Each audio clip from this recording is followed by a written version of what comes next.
capítulo 1, do verso 1. Deixa eu deixar aqui fácil. Verso 1 ao 6. Que diz o seguinte: as palavras de Neemias, filho de Ecalias. Aconteceu que no mês de Quisleu, no ano 20º, eu estava na fortaleza do palácio de Suzã.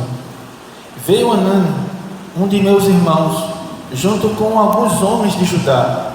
Lhes perguntei pelos judeus que escaparam do cativeiro, e também a respeito da cidade de Jerusalém. E os homens que consultei me disseram: o remanescente que escapou do cativeiro estava ali na cidade. Os que escaparam estão em grande calamidade, em grande miséria e afronta. E eis que os muros de Jerusalém estão derribados e suas portas queimadas a fogo. Então, quando ouvi estas palavras, me assentei e chorei, e estive de luto por muitos dias.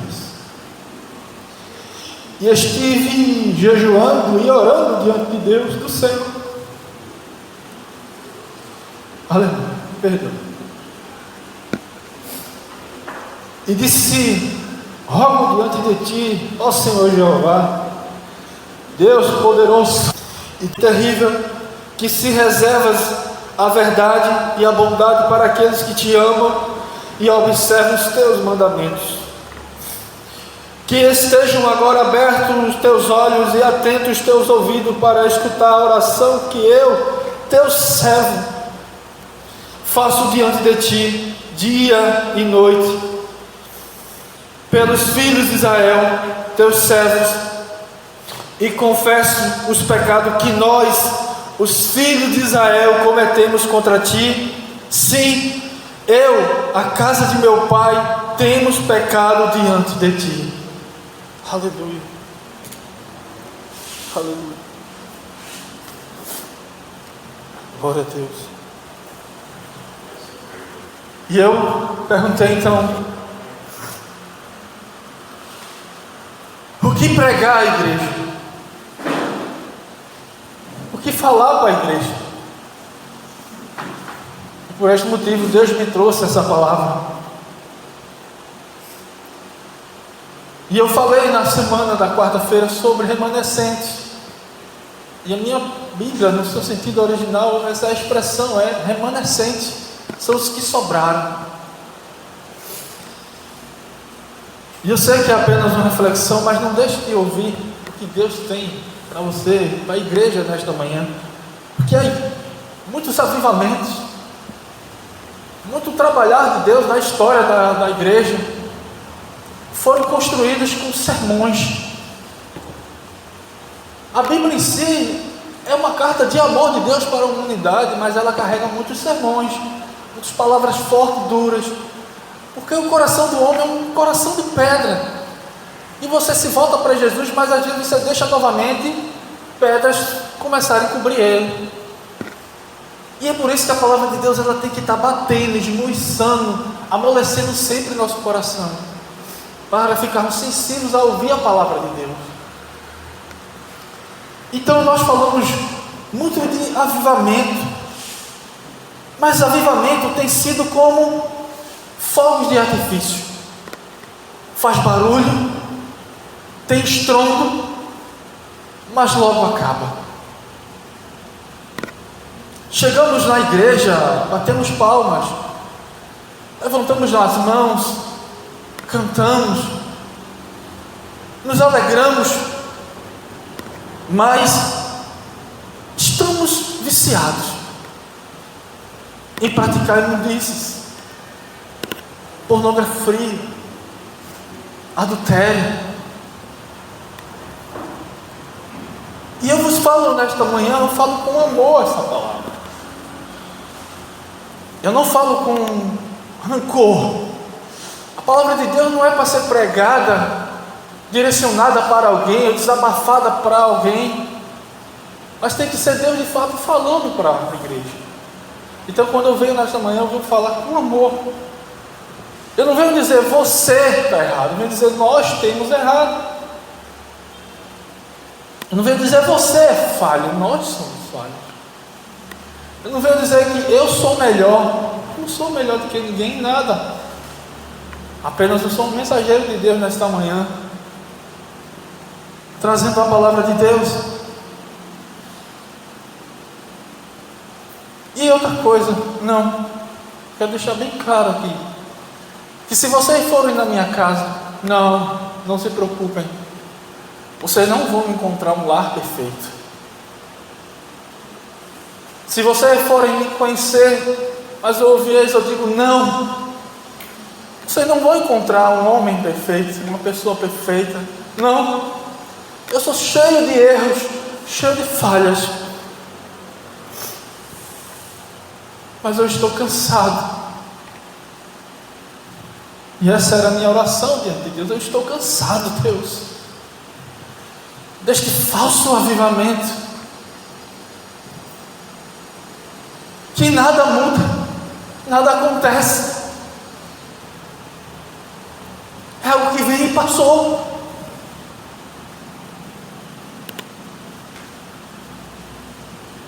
E eu sei que essa mensagem está de alerta para a igreja aqui, mas eu sei que lá fora há esses falsos cultos de avivamento, porque eu tenho que defender o que eu tenho visto crido aqui. A nossa igreja tem sido uma igreja que Deus tem trabalhado, é uma igreja que é direcionada à palavra de Deus. E se uma igreja ela dá prioridade à palavra de Deus, de fato o Espírito Santo está ali.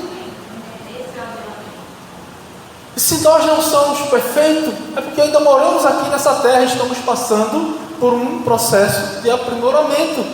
O céu não é aqui, o céu nos aguarda ainda. Mas estamos vendo um avivamento de extorsão, de exploração.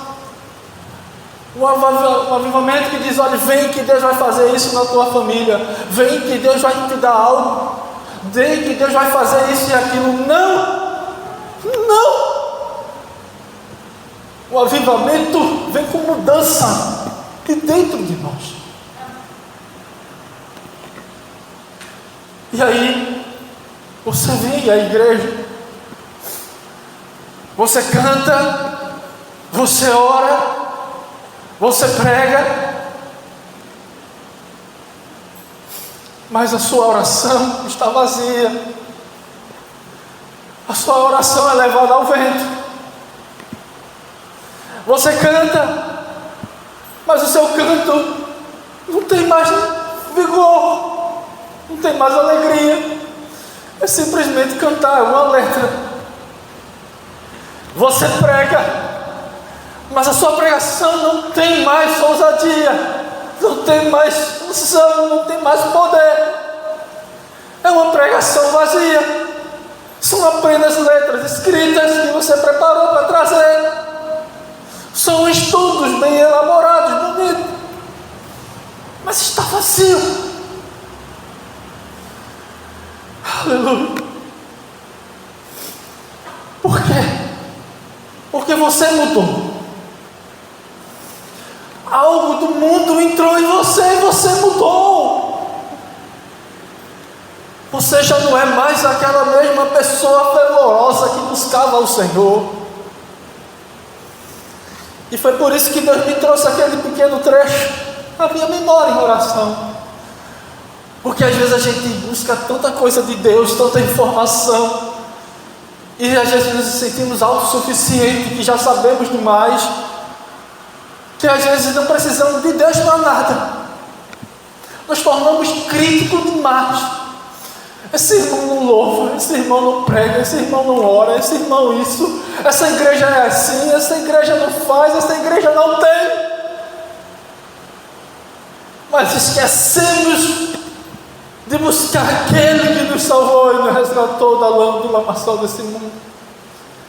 Nos esquecemos de nos entregar a oração, ao ficar ali, cravado no nosso nossos joelhos para orar e expor tudo para fora, temos que ter medo, ou queremos esconder nas nossas orações alguma coisa para Deus, logo para Deus, que tudo sonda, que tudo vê, que tudo sabe. Aleluia, aleluia, aleluia. E eu pergunto, você tem chorado profundamente pelas almas que precisam de salvação, por sua casa, a sua família? Você tem orado? Você tem orado pelos que lhe perseguem? Ou tem deixado o ódio e o rancor tomar conta de você?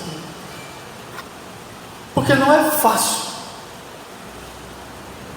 você dizer que Deus te abençoe de coração para alguém que só quer ter um mal. Você tem chorado pela obra de Deus. E aí ele falou de angústia, e aí foi isso que eu comecei a sentir essa semana toda, angústia no meu coração. E Deus me trouxe a essa palavra, porque o que Neemias sentia era uma angústia profunda, era uma dor profunda, era um sofrimento profundo. Neemias estava ali naquele palácio, do lado do rei, tendo de tudo. Ele não precisava se preocupar com nada. Mas quando ele recebe essa notícia de como é que estava o povo do cativeiro, os que saíram e fugiram do cativeiro, como é que estava a sua Jerusalém, e eles disseram: olha, foi tudo derrubado, as portas todas tocadas a fogo. E aí ele senta, ele chora, e a sua angústia, aleluia, o seu chorar era como um estado de luto. Quem aqui já não perdeu alguém que ama? E a dor que você pensou que nunca ia cessar, aquela facada no seu coração, e você até chegou a reclamar e blasfemar contra Deus. Por que, Senhor, tu permitiu isso? Não, isso não está certo, não é assim. Eu já agi assim, eu já passei por situações que eu disse: Deus, tu se esquecesse de mim, por que tu fizeste isso? Aleluia. E Neemias estava passando por isso. E aí você me fala de avivamento. Isso não é avivamento. Enquanto nós não sentimos essa angústia, nunca sentiremos o que é avivamento. Avivamento, ela começa no meio de angústia, ela começa no meio de dor e sofrimento, porque infelizmente é nesses momentos que nós nos aproximamos mais de Deus. É assim que nos aproximamos de Deus. Não é que Deus queria que você só buscasse assim, mas só assim, quando você sente a dor, aquela perca irreparável, quando você sente a dor daquela situação que está a obra de Deus, é que você sente aquela vontade de buscar mais ao Senhor, que você sabe que não é capaz de resolver aquilo. Neemias estava do lado de um rei, mas ele não era rei. Entenda, você é servo, você é filho, mas você não é rei. Você é filho e servo de um rei. Aleluia. E todo o poder e toda a glória emana dele, por ele e para ele. Se você não entender isso, não buscar ao Senhor, você pode estar do lado de quem for, se Deus não agir. nada você poderá fazer. Mas Deus nos deixou um escape. Não é possível que nada eu possa fazer. Assim, a Bíblia diz que Neemias, ele sentou, chorou, e a Bíblia diz que ele jejuou e orou. Aleluia, glória a Deus. Nós precisamos restaurar os muros novamente, começando em nós. E eu faço essa analogia dizendo: quem é que está derribado na tua vida? O que é que está destruído na tua vida?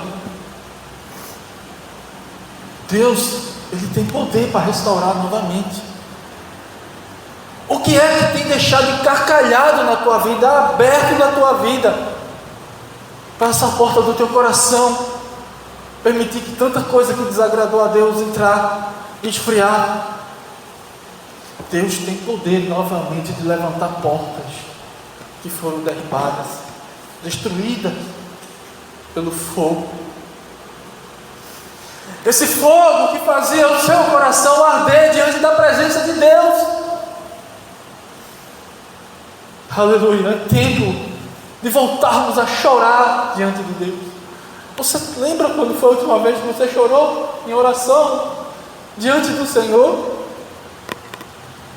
Aleluia, é tempo de voltarmos a clamar novamente. É tempo de voltarmos a orar de dia e de noite. Aleluia, aleluia. Porque nós temos pecado contra o Senhor e não buscar mais a sua face. Mas eu oro, irmão, 10 minutos. Eu não estou falando quem ora e quem não ora, quanto tempo que você ora. Deus quer saber a quem você ora. A Bíblia fala que o Senhor Jesus orou apenas 1 hora. E ele chega para os discípulos e fala: olha, vocês não puderam orar nem 1 hora. Mas Jesus orou como homem 1 hora diante de Deus, clamando a Deus. E a sua angústia era tão grande, seu suor começou-se a transformar-se em sangue, de tanta angústia e dor, de coisas que ele iria enfrentar pela humanidade. Será que você tem chorado tanto assim diante do Senhor, a ponto de se preocupar com a obra, com almas que não têm ainda Jesus na sua vida? Aleluia. Precisamos voltar a sentir o que é esse avivamento. E avivamento não é igreja lotada, cidades vindo aqui. Avivamento começa em você, como eu falei. É hora da sua oração ter fervor, o seu louvor mover o coração de Deus. Eu disse que Deus arda novamente o seu coração quando você vier aqui, ou quando você lê a palavra de Deus. Sinta novamente o seu coração arder, queimar novamente. Saiba que é Deus falando com você. Eu confesso que essa semana foi diferente para mim. Eu não entendia o que Deus queria dizer para mim. É angústia. É por causa da frieza espiritual. Viemos à igreja como fosse nosso emprego, sem remuneração, mas viemos. Eita, é hora do culto. Eu vou botar a roupa e eu vou. Você veio para quê? Você saiu para quê? Você veio para adorar ao Senhor? Estou falando de tanta imbecilidade dos homens para distrair você. Eu não quero vir ao culto para ser distraído. Eu quero vir ao culto para adorar. Eu quero ouvi Deus falar comigo. Então, quando você vem aqui à frente, saiba da grande responsabilidade. Quando você louva, quando você ora, quando você prega, porque pessoas que estão precisando de um avivamento também, conta com você para adorar ao Senhor. Se você saiu de casa no intuito de adorar e agradecer ao Senhor, já foi o início de grande coisa na sua vida. Mas se você veio ao Senhor não aceitando mais essa maneira de viver, querendo uma mudança, saiba que a partir de hoje, na sua vida, algo pode começar a mudar. Algo pode começar a fazer a diferença na sua vida, na sua história. Você pode marcar a história. Você pode ser um eterno desconhecido para essa sociedade, mas um eterno conhecido para Deus. Aleluia. Quem é você nesse mundo? Quem é você? Quem é você, aleluia, aqui nesta manhã? Quem é? Eu não conheço sua história, eu não conheço sua vida.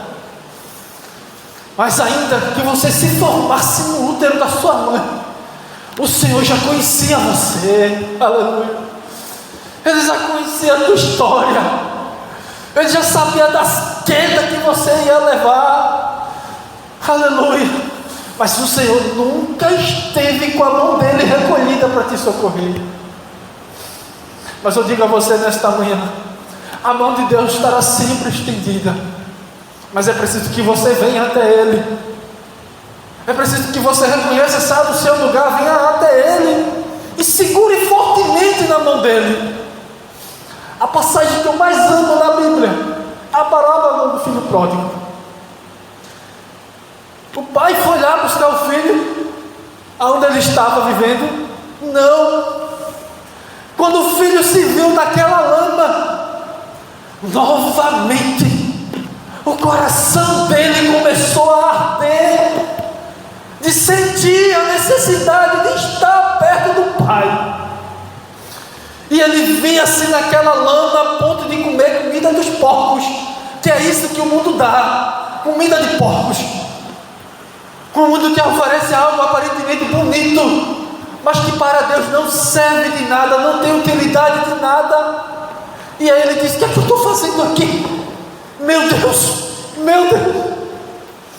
me levantar-me-ei e irei ter com o meu pai.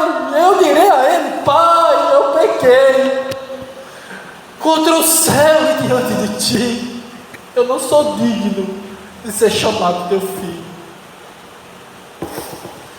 Você não entende isso?